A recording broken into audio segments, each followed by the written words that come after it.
Oh, I think I need to take a nap on this carrot. It's perfect. It is a jumbo carrot. This is the largest carrot that I can get to cut on the 12 by 24 mat. And it's just, oh, so squishable, huggable. This is really like oversized decor and definitely deserves this blue ribbon. So today I am going to be using my Cricut Maker. But if you have a Cricut Explorer, I'm also going to tell you how to use the fine point blade to cut these carrots out. If you're not a Cricut user or a Silhouette user, don't worry about it. The pattern also includes PDFs, so you can cut these out by hand and still make these adorable carrots. And last, you can download a miniature version of these carrots on my website for free. So I am all carrots all the time right now, but these are just so adorable and they're really useful for a lot of different seasons. We have them for Easter, go with our little somebody loves me idea, and then they can transition into, harvest and farmers market, and then into the fall when you have your harvest and your cornucopias. Like, these carrots have a lot of ability to stretch to different decors. Oh, I think I need to take a nap on this carrot. It's perfect. If you've been wanting to learn how to sew or more about sewing, consider my class Zero to Sew or Cricut Quilting 101. So let's get to making these adorable carrots. For the first step, let's get our fabric ready. If your fabric has wrinkles or creases, you really should take a chance to iron it. And I suggest also adding some spray starch or spray sizing, whatever you can do to make sure it is stable and a little bit crisp. If you don't have spray starch or spray sizing, don't let that stop you from doing the project. Just keep heading forward. We need a 12 by 24 piece of our leaf color, the green in this case, and our carrot color, which is going to be an orange polka dot. Today I'm using a 12 by 24 Cricut ruler. It just makes the job easy because I need 12 by 24 inches of fabric and I'm going to use basically every inch of it. But I do want you to know, if you have 1/3 of a yard of fabric, which is 12 inches, you can stick it on your mat and have the extra just fall off the end. You don't actually have to cut it to that 24 inches. You just need the 12 inches wide. Because I'm using the Cricut Maker today, I don't need to do anything else to my fabric before it goes on the mats. However, if you are using a different cutting machine and you will be using a fine point blade to cut this out, you're going to need to bond your fabric to something else. I recommend freezer paper. Freezer paper has a parchment-like feel, but one side of the paper is coated with a very thin layer of plastic or wax. All you do is iron that onto your fabric, and it basically turns your fabric into paper in a way. And so your machine will be able to cut that. Just make sure you put the paper upward once you put it on your mat. We put the paper upwards so that the blade does not get caught in the fibers of the fabric. It's just going to glide over the paper and happen to cut the fabric at the same time. Now let's get those files into Cricut Design Space. I'm going to open up my Explorer or where my files are, and there's a zip file that I've downloaded. Because it's a zip file, you do need to actually extract it or unzip it. And I'm going to press extract all. You can decide where you want it to go. I'm just going to put it in the exact same spot to make this easier. Here we go. There are our files. There's some pictures so you can see what you're going to make. There's the instructions and, of course, our actual SVG file. Your icon may be different. Don't worry about that. Now we need to open Cricut Design Space. Now we're going to press New Project and then go over to the other side, press Upload, Upload Image, Browse, and go to where that file is. Mine is in the downloads. Inside here, Upload, and here is our file. You can see I've already done it once here, but we are selecting it. It will have a green edge around it, and press Add to Canvas. You may notice this little red thing that says, oh my gosh, it's too big. Don't worry, we're not going to actually be cutting out everything that's here because I also include instructions and a sizing square to help you make sure that it's actually the right size. So follow these instructions first, check the size of this big square. 34 by 25. Up here, 34 by 25. Awesome. Now we're going to ungroup it. Then we are going to get rid of that white square. So you can click on it just over on your panel or individually here, and you can hide it or delete it. I'm just going to delete it. Next up, adjust any of the colors that you want. So I'm going to zoom out so you can see what's going on. Whoa, that was in. Let's go out. You can recolor these carrot pieces as you desire. So for example, if you are making purple carrots, you can change them purple. You can also just not care and put whatever fabric you want on the mat. The last instruction over here is to get rid of the instructions, hide or delete them, and then press Make It.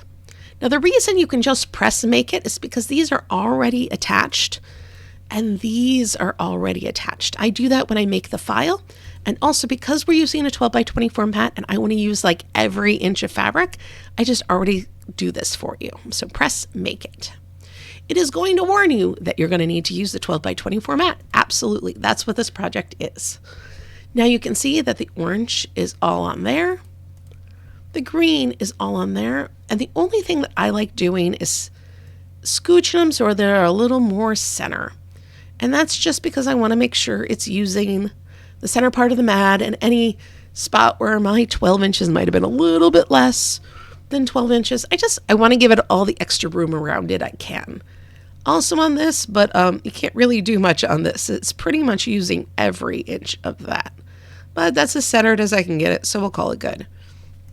If you played with these mats at all, make sure you click on the first mat here if you're putting your orange mat through first, because if you don't, it will cut whatever mat you've selected, and that might not be the color you wish. Press continue, and it's going to connect to your machine, and now I get to select my materials. I am going to select calico here, and it is going to use the rotary blade. However, if you are not using a maker, it will give you some fabric options, and you just select that fine point blade, or it will auto select it for you. I am going to press more pressure because my rotary blade has a little bitty nick in it, and so it needs a little more pressure at this point. But think about your tools. You can always do a little test cut with any shape that's in the Cricut library just to see how your tools are working. And now all I got to do is insert that mat and get this cutting. Once you have your pieces cut out, you get to have the fun part of peeling them off. Now mine aren't peeling off perfect, but the moment I put any pressure on them, it peels right off. My rotary blade happens to have a little nick in it, and I should replace it, but I haven't yet. Now let's lay out our project. You have 2 carrot triangles, and you have 4 green leaves. There had to be 4 of them so that they would fit on the mat. Our first step of assembly is going to be taking the 2 carrot pieces and turning them into 1 carrot piece, or taking those 2 pie pieces and making it an even bigger piece of pie. We're going to do that by placing right sides together and then sewing along only one of the seams. And then with our leaves, you're going to pair 2 together, sew along one edge of them, and again do it with the other pair. And then you will have 2 pairs of leaves. You'll put those together and you'll end up with 1 big leaf arc and 1 big carrot arc. I'm not going to force you to iron them, but I always recommend that you do. Now we're going to attach those leaves to our carrot pieces. If you're a quilter or have been sewing for a long time, you can absolutely do this the proper way.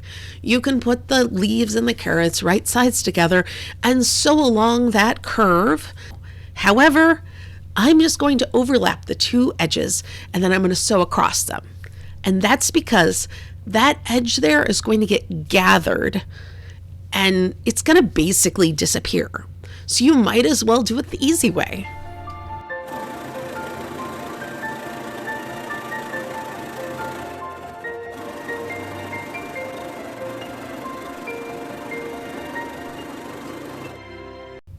Once our leaves are attached to our carrot, we have this one huge pie piece, and we're going to turn it into basically an ice cream cone shape.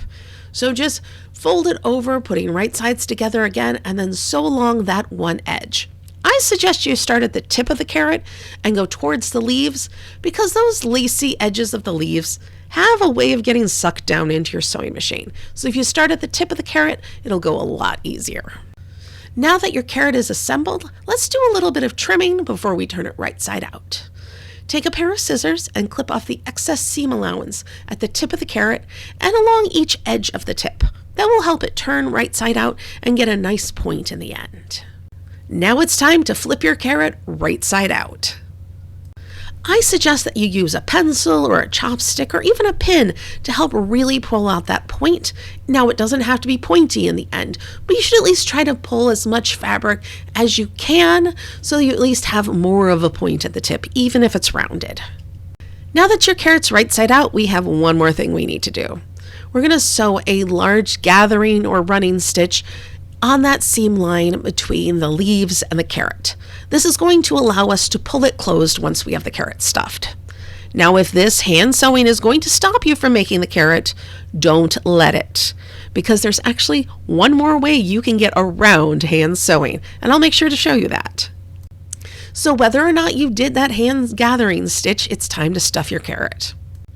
I'm not sure if stuffed carrots are a real thing, but a carrot stuffed in sausage, I mean, if you could do that, that would be delicious, I think.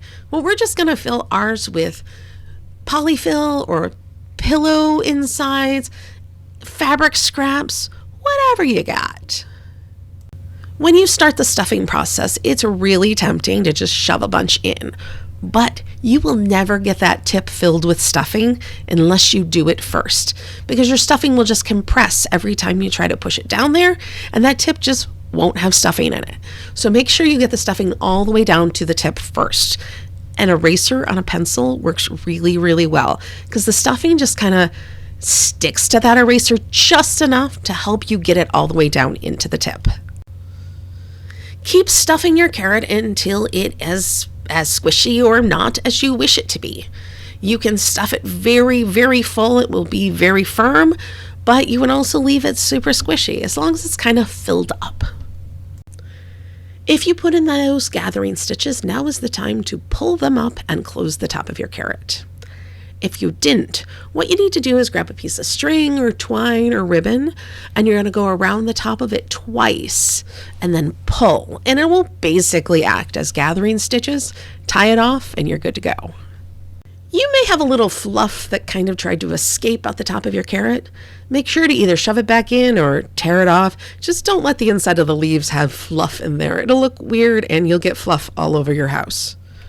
So your carrot's done. You have a ginormous carrot now, and you have to figure out how you want to decorate it. I mean, you don't have to decorate your carrot, but a huge blue ribbon could be nice. You could also put some twine or raffia on it, and I desperately want to see somebody bejewel a ginormous carrot. If you do that, send me a picture, please. I always like telling people some of the variations they could do with any pattern. This is a jumbo carrot, and instead of putting all the pieces together into one carrot, you could divide it into two carrots. It would be just as long, but a lot skinnier. I'm not sure how the proportions would work, but you can still do it. I also have a mini carrot pattern in my freebie library that you can download just by signing up for my newsletter. It is super adorable and kind of looks like a jumbo carrot in the hands of an 18-inch doll. Thank you for coming to my class. I'm Alice the Fabric Ninja, and have a wonderful day.